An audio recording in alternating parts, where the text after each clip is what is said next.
All right, little by little, I'm building this, been working on this portable, it's for my work truck, uh, sound box, boom box, whatever you want to call it. It's going to run off of a cigarette lighter plug. So, what do we have here? That's like 32, 34 inches, whatever it is. Now, this open area is going to be the back. Once I finish getting everything kind of where I want it, then I'll glue and screw that on.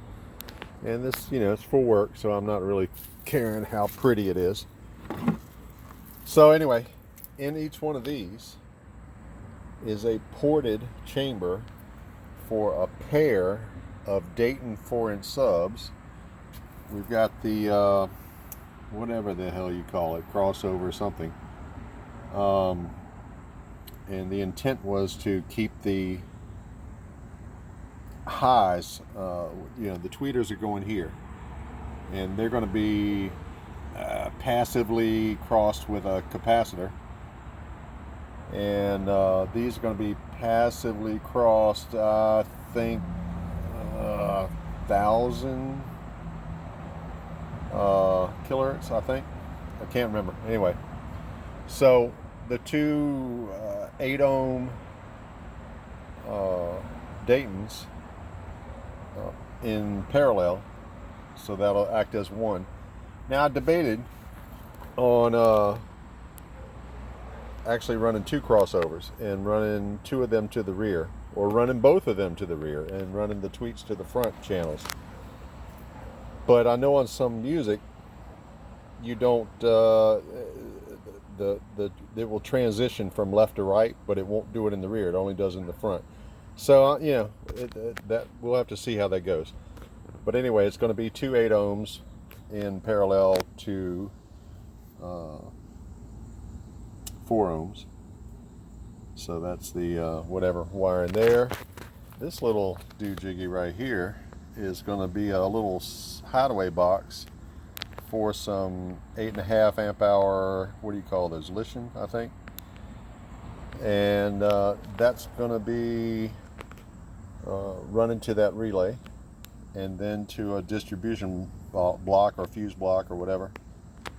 And this is going to be powered by a cigarette lighter plug. So the lithium is going to act as a buffer, because what else is going in here? Whatever. Now this is the top plate. We're going to have a head unit. And we're going to have a CT Sound CT400 right here. That's going to be mounted on this exterior wall. And this is a removable top plate, so I can 4 screws ease that up if I need to work on something or whatever.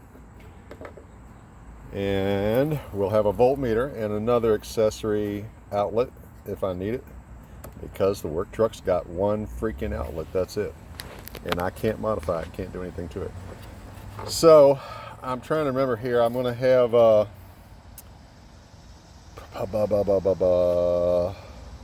this is going to be voltmeter on.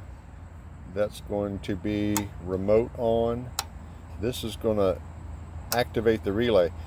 Now, what is the idea of that? The big switches, one is the amp, and one is killing the feed from the battery to the amp. And again, I'm not one of these geniuses. I got to get a notebook out and draw pictures. But I don't want the battery pack to get killed. There's a little slot here for the balancer to come out, and the slots for the positive and negative. I don't want somebody else to get in there and blow something up. So if the cigarette lighter plug is not plugged up, then the battery cannot be activated because the relay won't engage it. If the cigarette lighter is plugged in and got power to it, then it's going to activate the battery connection, but you still have a switch here. So let's say somebody else got in there when I'm not at work and they used it and left everything turned on. My concern is that little 8.5 amp hour bank gets killed. That's why the relay. So if they shut the vehicle off there's no power to the outlet, the relay shuts off, the battery pack shuts off, and shouldn't kill it. It shouldn't. I'm testing the battery bank now to see how many days it will hold with no charge going to it, with just the balancer running to it.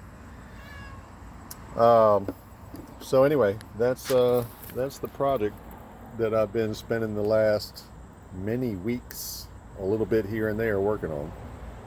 That's it. Have a good day.